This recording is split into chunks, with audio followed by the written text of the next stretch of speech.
अभी तो हम कर चुके हैं ऑलरेडी प्रीवियस क्लास में क्या, resolution of vector in its 2D rectangular component. अच्छा, रेक्टेंगुलर कंपोनेंट को ही एक और वर्ड बोल दिया जाता है बहुत सी बार, orthogonal components. Orthogonal components, orthogonal का मतलब जो आपस में परपेंडिकुलर हो, उनको ही क्या बोलते हैं, ऑर्थोगोनल। ठीक है, सो देखिए अभी यहाँ पर है ना कि 2D रेक्टेंगुलर कंपोनेंट, और इसका एक छोटा सा क्विक रिकैप जिससे आपको अब डायरेक्ट याद रखना है, बार बार इतनी कहानी नहीं करके। आपको क्या ध्यान रखना है, अगर एक्स एक्सिस वाई एक्सिस दे रखी हो, अपने कोऑर्डिनेट सिस्टम इस तरह से चूज कर रखा है कि हमें गिवन आर वेक्टर को अलोंग एक्स एक्सिस और वाई एक्सिस अलोंग रिजॉल्व करना है, यानी कि x component or y component, x component of r, y component r being perpendicular to each other, they will be called rectangle component of r। और उसके लिए हम यहाँ से यहाँ तक एक परपेंडिकुलर ड्रॉ करते हैं, तो यही इसका rx, और अगर ये एंगल थीटा होता है तो इसको बोलते हैं r cos थीटा। और यहाँ पे एक परपेंडिकुलर ड्रॉ किया इसके एरो हेड से, तो यहाँ तक की लेंथ कहलाती है r sin थीटा। अब ये चीजें आप लोगों को डायरेक्ट ध्यान रखनी है, तो इसका मतलब ये हो जाता है कि R vector is equal to R X I cap. इस डायरेक्शन को, एक्स की डायरेक्शन को यूनिट वेक्टर में क्या लिखते हैं, आई कैप, और वाई की यूनिट वाई की डायरेक्शन को किससे रिप्रेजेंट करते हैं, जे कैप। तो इसको लिखा कैसे जाएगा, R S vector plus are Y vector, ये पूरा का पूरा क्या कहलाएगा, अगर इसको लिखें तो ये आर एस वेक्टर, ये आपका R Y is equal to, और वेक्टर फॉर्म में लिखोगे तो आर वाई वेक्टर। तो यही चीज हम लिख रहे हैं, इसको R X I cap, R Y J cap, और आर एक्स की वैल्यू कितनी है यहाँ पर, R x is equal to are cos theta, R Y is equal to are sine theta. और कोई पूछे कि थीटा कैसे निकालेंगे, तो theta is equal to R Y upon R X. ठीक है, क्योंकि थीटा किसके साथ बन रहा है, एक्स के साथ, तो ऊपर क्या आएगा, जिसके साथ नहीं बन रहा वो। ये हो गया 2D रेक्टेंगुलर कंपोनेंट का पूरा पोर्शन इन शॉर्ट। ठीक, अब सेकंड बात कर रहे हैं, अब उसके लिए कुछ भी डिटेल नहीं, डायरेक्टली लिखेंगे, जैसे अब मैंने ये लिखा है ठीक वैसे शॉर्ट के अंदर डायरेक्ट लिखेंगे, resolution of vector, resolution of a vector in its 3D rectangular components. यानी कि अगर तीन परपेंडिकुलर कंपोनेंट्स निकालने हो, या तीन परपेंडिकुलर कंपोनेंट्स में किसी गिवन वेक्टर आर वेक्टर को रिजॉल्व करना हो, तो उसको कैसे लिखा जाएगा। तो फिर से थ्री परपेंडिकुलर कंपोनेंट के लिए किस तरह का सिस्टम चूज कर सकते हैं, तो हम 3D कोऑर्डिनेट सिस्टम चूज कर सकते हैं। ठीक है, एक्स वाई जेड सिस्टम वाला, तो 3D रेक्टेंगुलर कंपोनेंट्स। तो देखिए यहाँ पर रेजोल्यूशन ऑफ अ वेक्टर, अब इसके अंदर ये प्लेन था, 2D डायग्राम था, अब बनेगा 3D डायग्राम। तो देखिएगा कि 3D डायग्राम कैसे बनता है। पहले मैं सिंपल डायग्राम बनाऊंगा, सामने उसका 3D दिखा देंगे।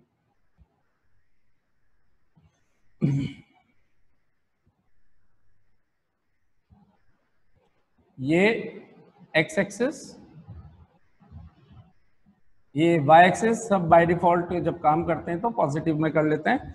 फिर उसके अलावा अगर किसी दूसरी तरफ आता है तो आई कैप जे कैप के कैप के थ्रू, प्लस आई कैप प्लस जे कैप, ये इसका ओ हो गया, ये इसका आई कैप, ये इसका जे कैप, यानी I cap is representing the direction of X axis, J cap is representing the direction of Y axis, K cap is representing the direction of Z axis, positive X axis, Y axis and Z axis respectively. अगर कोई point P यहां है जिसको हमने इस तरह से join किया है,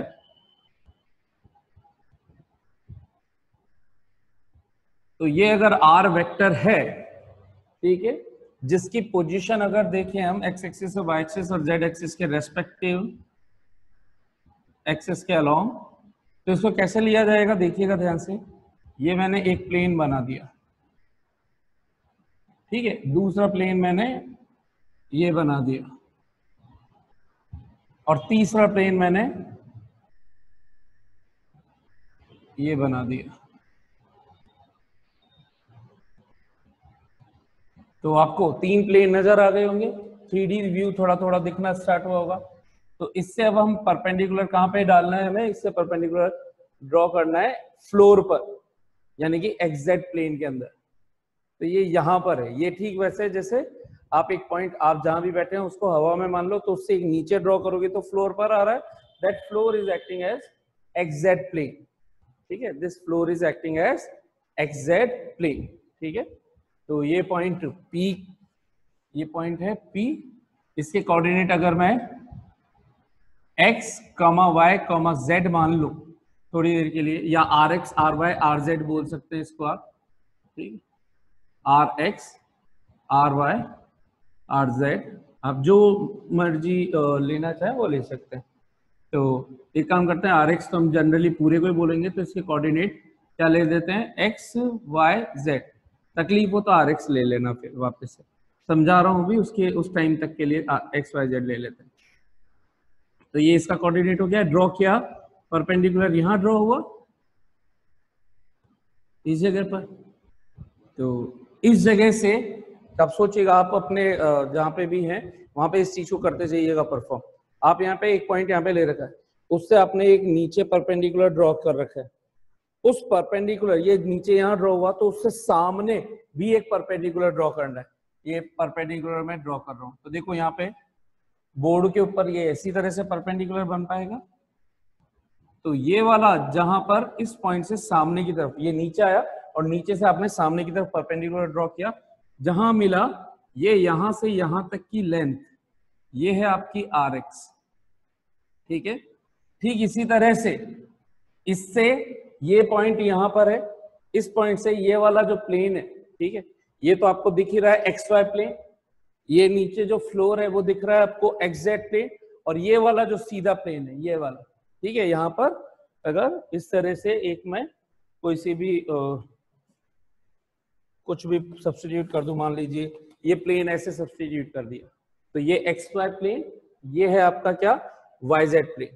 तो यहां से डाला तो एक तो हो गया ये वाला, ठीक, यहां से ये ड्रॉ किया यहां तक पे, और एक इसके सामने करना है यहां से। तो ये देखिए ये यहां पे कहीं पे आएगा,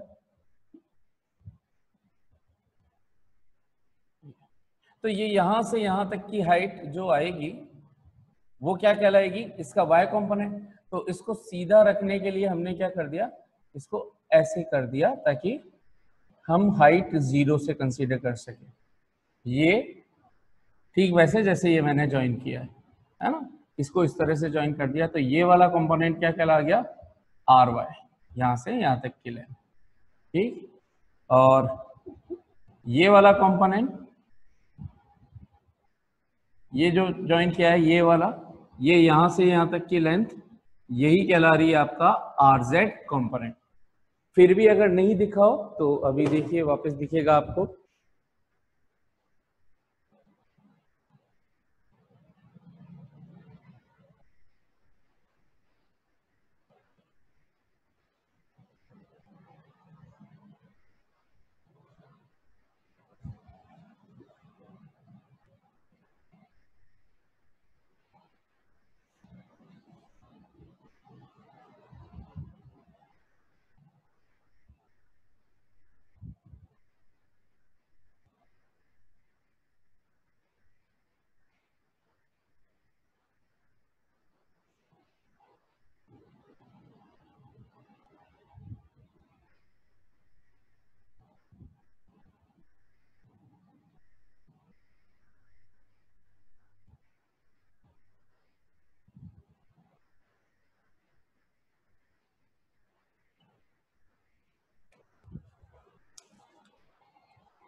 ये आपकी y एक्सिस,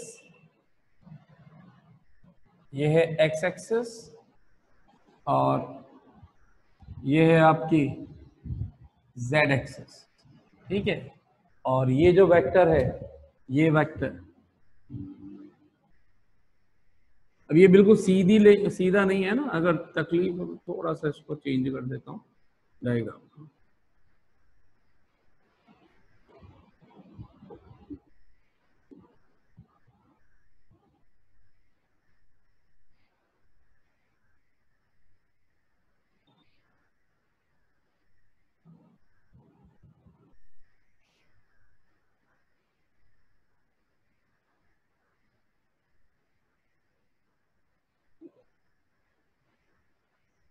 ये एक्स एक्सिस, ठीक है। तो this one is your R vector, ये एक्स एक्सिस हो गई, ये वाई एक्सिस हो गई, ये जेड एक्सिस हो गई। इससे थोड़ा सा चेक कीजिए डायग्राम को। अच्छा, अब ये थोड़ा सा, ये क्लैरिटी के लिए मैं बीच में से ये हटा रहा हूँ, इन पे नाम लिख देता हूँ। उस नाम को हम बोल देंगे, ये ओ दे ही रखा है, इसको मैं बोल देता हूँ ए, ठीक है, और इसको बोल देता हूँ बी, ठीक, ओ ओ, ये है ए, ध्यान से देखिएगा ए, और दूर बहुत बना हुआ है ना, दूर बहुत बना हुआ है, उससे टेंशन लेने की जरूरत नहीं है। आप ध्यान से देखोगे तो परपेंडिकुलर फ्लोर पर ये है, दिस इज द परपेंडिकुलर, और इस परपेंडिकुलर से सामने की तरफ एक और परपेंडिकुलर ड्रॉ किया है, तो ये आर एक्स है। So R x is nothing but O A. R X क्या है? ओ ए लेंथ, ठीक। इसी तरह से आर वाई, आर वाई क्या है? ये वाली लेंथ, इसको हम बी बोल देते हैं। तो ये वाली जो लेंथ है, ये देखिए, इस जगह से एक परपेंडिकुलर वाई एक्सिस पर मैंने ड्रॉ किया, तो ये वाला जो परपेंडिकुलर ड्रॉप हुआ, ये वाला, ठीक, तो ये कहला रहा है आपका ओ बी, ठीक। तो ओ बी और आर जेड ओ सी, ठीक है, या इसको एक्स वाई जेड ही कर देते हैं, नाम भी वैसे हो जाएंगे, O X O Y O Z, Y X Z. तो ये आपका हो गया एक्स वाई जेड, ठीक है। ये आर एक्स, ये आर जेड, और ये वाली लेंथ यहां से यहां तक आर वाई, ठीक। This length is R X. देख लीजिए आमने सामने की जो लाइन है वो बराबर होंगी, ठीक है, आर एक्स आर। अब अगर आर वेक्टर कोई एंगल बना रहा हो alpha with respect to X axis, कुछ एंगल बना रहा हो beta with respect to Y axis, और कुछ एंगल बना रहा हो, आर से लेना है, ध्यान से देखना एंगल मैंने कहां से लिए, इसलिए मैंने एरो भी बनाए। आर वेक्टर एंगल बना रहा हो जेड के साथ गामा, देन तो हम यहां पे लिखेंगे if R vector makes the angle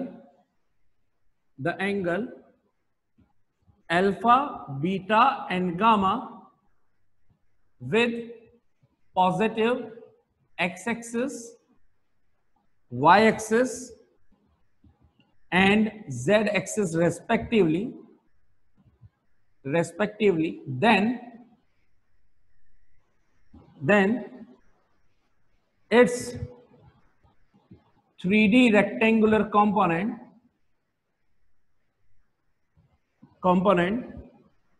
along x, y and z axis will be represented by OX, OY and OZ respectively,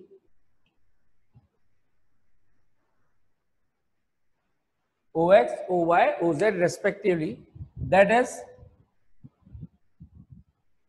x component of Rx should be Rx is equals to OX, और ये value कितनी होनी चाहिए OX की value, ये कहलाएगी। अब ध्यान से देखो, R का X की डायरेक्शन में कंपोनेंट क्या लिया था हमने सभी लोग, R का X की डायरेक्शन में कंपोनेंट क्या आ रहा था, अल्फा।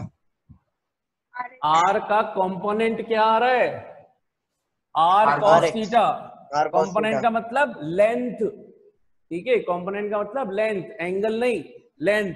तो थीटा की डायरेक्शन में कंपोनेंट का मतलब क्या हुआ, जो आपने परपेंडिकुलर ड्रॉ किया वो परपेंडिकुलर कहां तक मीट हुआ, उस जगह तक की लेंथ, ओरिजिन से उस जगह तक की लेंथ उसका कंपोनेंट कहलाता है। ठीक है, तो इसका इस डायरेक्शन में कंपोनेंट आर को अगर मैं ऐसे घुमाऊंगा तो ये कहां तक मीट करेगा, आर एक्स तक। या तो इस डायग्राम से समझ लो या उस डायग्राम से समझ लो। ठीक है, तो ये क्या कहलाएगा, आर। अब यहाँ पे एंगल कितना बन रहा है एक्स एक्सिस के साथ, यहाँ बन रहा था थीटा, तो थीटा की तरफ घुमाया तो कॉस क्या अल्फा, लिखूंगा, कॉस थीटा। तो यहाँ क्या आना चाहिए everyone, R cos alpha. Cos alpha, equation number 1। Similarly ध्यान से सोचना और सोच के बताना, y component of r is equals r to cos beta, rx और ox, rx और ox, r cos alpha, equation number 1। हाँ भाई, y component of r vector जिसको हम ry बोल रहे हैं, ये क्या हो जाएगा oy, और ये आर लेंथ कॉस कितनी है, beta. R cos beta. Very good. क्यों, अब आर को हम यहां ध्यान से देखें, थीटा की जगह अल्फा दे दिया, और वाई एक्सिस के साथ एंगल अगर मैं बीटा बोल दूं तो आर को वाई की तरफ घुमाऊंगा तो इधर एंगल दिख रहा है, तो इसका मतलब जहां वो आर साइन थीटा था वही अब आर कॉस बीटा बन जाएगा। R sine theta will be equal to are cos beta. क्यों, क्योंकि आप बीटा के रेस्पेक्ट में देख रहे हो, तो इसी को क्या लिखा जाएगा, आर कॉस बीटा। ठीक है, आर कॉस बीटा, वो इसलिए क्योंकि यहां तो एंगल का डिफरेंस दो में ही चल रहा था और यहां तीन तीन एंगल आ गए, तो आप केवल एक के रेस्पेक्ट में नहीं दे पाओगे बाकी के दो को, इसलिए सेपरेटली तीनों एक्सिस के साथ आर वेक्टर के एंगल प्रोवाइड किए गए हैं आपको, अल्फा बीटा गामा सेपरेटली। ठीक इसी तरह से जल्दी से बता दीजिए, z component of R vector ये क्या हो जाएगा, R cos gamma. Very good, OZ is equal to are cos gamma. Hence we can resolve the r vector into its 3D rectangular component, rectangular या बोले तो orthogonal component as following, r vector is equals to rx vector plus ry vector plus rz vector। rx की value क्या है, rx cos alpha, या पहले तो उसको rx i कैप लिख दूं, आर वाई जे कैप और आर जेड के कैप, ये इसका क्या हो गया।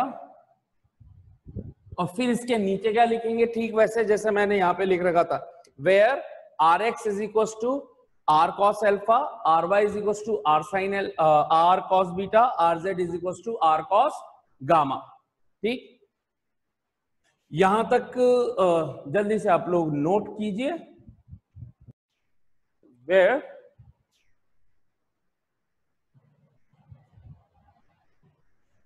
आर एक्स आर कॉस, या इसको चलो बाद में लिखेंगे, हेंस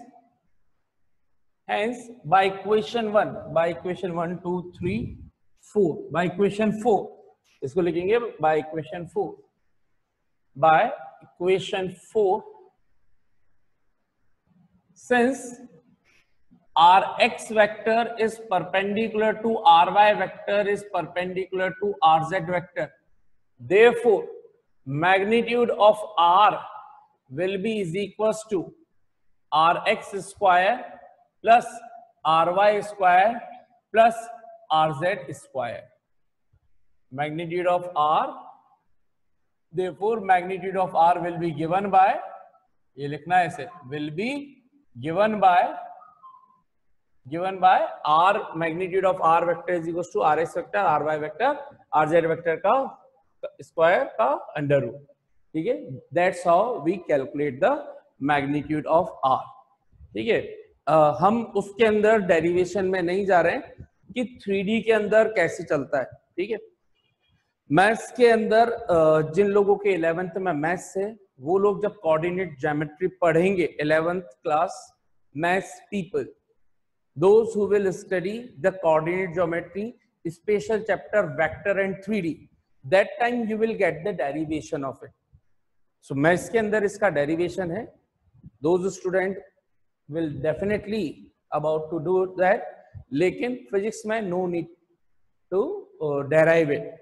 ठीक है, एक्सप्रेशन आता है a square plus b square plus c square plus 2ab cos theta 2bc cos theta 2ca cos theta cos theta cos theta cos theta मतलब cos बीटा अल्फा गामा 90 होने के कारण वो कैंसिल हो जाते हैं. बस था यही है, लेकिन वी डोंट रिक्वायर दिस. ठीक, अच्छा. इक्वेशन नंबर इसको लिखोगे आप लोग 5th by equation 5th. Now here the angles cos alpha, cos beta and cos gamma are called direction cosines. In short, DCS, direction cosines. Very important. Direction cosines of R vector. क्या?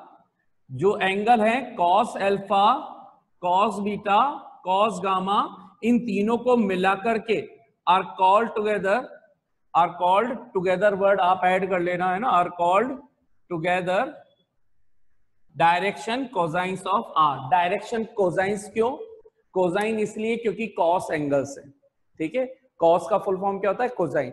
और direction इसलिए क्योंकि ये are vector की direction को बता रहे हैं 3D के अंदर. मैंने बोल दिया ये पॉइंट यहां पर है. अब मान लो आप फोन पर हो और आपको इस लोकेशन पे पहुंचना है, तो कैसे पहुंचोगे? If you know the maths and values and all, तो आपको क्या बोला जाएगा? जैसे आपने मूवीज में, साईफाई मूवीज में देखते होंगे आप लोग कि जो आपका एयरप्लेन होता है या फिर कहीं पे नेविगेशन सिस्टम जैसे शिप वगैरह होते हैं, तो वो बताते हैं कि हम इतने एल्टीट्यूड, इतने पे ये हैं, इतने पे वो है. वो क्या बता रहे होते हैं? डायरेक्शन. तो ठीक ऐसे ही कॉस अल्फा, मान लीजिए अल्फा हो गया 30 डिग्री, बीटा हो गया 45 डिग्री और गामा हो गया 60 डिग्री. तो ये सब क्या बताएंगे आपको कि आपका जो पोजीशन वेक्टर लिया था वो एक्स एक्सिस से इतने डिग्री पे जाओगे, वाई एक्सिस से इतने डिग्री पे चलोगे और जेड एक्सिस से इतने डिग्री पे चलोगे तो आप पी पर पहुंच जाओगे. That is the main thing. 1 second भाई. Hello,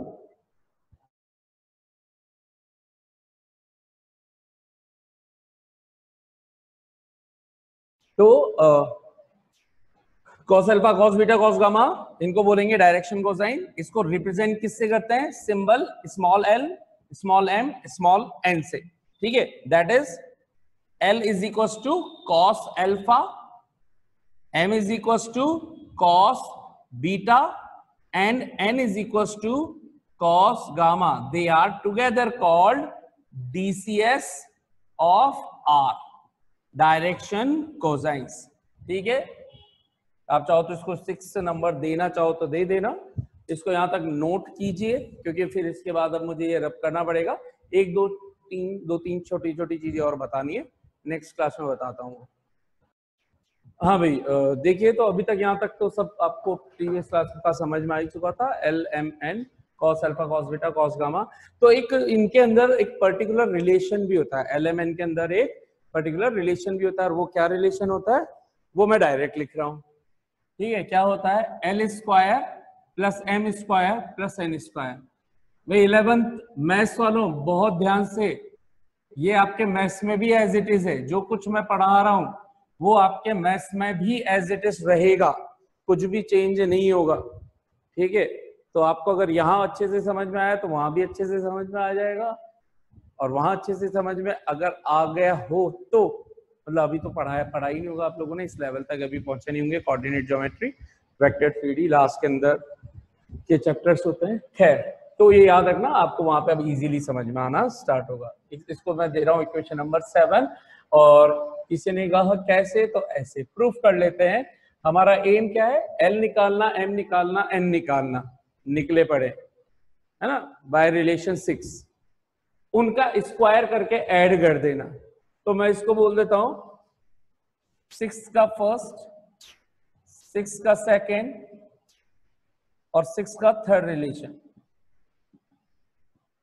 So since by relation 6, 1, 2 and 3, ठीक है, l square plus m square plus n square का मतलब हो गया साहब cos square alpha plus cos square beta. LHS ले रहे हैं या चलो यही कर देते हैं, यही से कर देते हैं. Cos square alpha, cos square beta, cos square gamma. बहुत सी बार ये भी दे दिया जाता है भाई, इसको भी यहीं पे बोल देते हैं. और cos square alpha, cos square beta, cos square gamma is equal to 1. ऐसे भी लिखा हुआ मिल जाएगा आपको. दोनों का ही मतलब ये लिखा हो चाहे ये लिखा हो, इसका प्रूफ कर रहे हैं कि 1 कैसे होता है. ठीक है, तो अब देखते हैं यहां पर. नाउ सिंस वी हैव, क्या वी हैव क्या है, देखिए यहां पर डायरेक्टली कहां पे लिखा होगा हमने, कहीं ना कहीं तो लिखा होगा हमने Rx की वैल्यू. मैंने आपको बोला था ये रहा by 1, 2, 3. We have by 1, 2, by 1, 2 and 3 क्या है हमारे पास. देखिए हमें चाहिए कॉस अल्फा की वैल्यू, कॉस बीटा की वैल्यू, कॉस गामा की वैल्यू. तो हमने लिखा since by 1, 2, 3 we have Rx is equal to R cos alpha, cos alpha. तो यहां से कॉस अल्फा की वैल्यू, दिस इंप्लाइज दैट ये इक्वल्स टू नहीं है. स्पेशली है ना, बहुत से लोग ध्यान नहीं रखते हैं, जहां मन करता है वहां पे इक्वल्स टू का साइन लगाते हैं और जहां मन करता है दिस इंप्लाइज दैट का. ठीक है, अब ये सॉल्व कर रहा हूं तो बहुत से लोग यहाँ पे ऐसे लगा देते हैं. छोटी छोटी चीजें ध्यान रखो, नहीं करते हैं ऐसे. ठीक है, ये इसके इक्वल चल रहा है, ये इस रिलेशन के इक्वल चल रहा था. इसके बाद इससे कुछ आगे चीज हम बताना चाह रहे हैं, दिस इंप्लाइज दैट. ठीक, तो कॉस अल्फा की वैल्यू कितनी मिलेगी इस रिलेशन से, Rx upon R. Equation number 8, equation number 8. 1 second भाई. Rx is equals to R cos alpha is equals to Rx upon R. Equation number 8. Now Ry is equals to R cos beta. This implies that cos beta is equals to Ry upon R. Equation number 9. And Rz is equals to R cos gamma. This implies that cos gamma will be equals to Rz upon R. Rz upon R. Equation number 10. हमें cos alpha, cos beta, cos gamma मिल चुका है. This is our aim. हमारा aim है cos square alpha, cos square beta, cos square gamma लाना. तो bye squaring equation 8, 9, 10 को add करके, तो क्या यहीं से डायरेक्ट लिख दूं मैं. देखिए यहां पर बाय इक्वेशन 8 का स्क्वायर प्लस इक्वेशन 9 का स्क्वायर प्लस इक्वेशन 10 का स्क्वायर, या आप ये भी बोल सकते हो by equation 8, 9, 10 into this equation कौन से बनेगी, 7, 7, 7, इसको 8 बोल देता हूं, 9, 10, 11. इसको डायरेक्टली इजी करते हैं इसको. बाय 9, 10, 11 इंटू 8 के अंदर cos alpha, cos beta, cos gamma की वैल्यू सब्स्टिट्यूट कर दो, तो हमें क्या मिलेगा, l square plus m square plus n square is equal to cos alpha की वैल्यू सब्स्टिट्यूट करी तो आर एक्स अपॉन आर का whole square, r x square upon r square plus are y square upon r square plus r z square upon r square. LCM क्या आ गया साहब, are square. ये बन गया r x square, r y square, r z square. ध्यान से देखो इसको, इस रिलेशन को.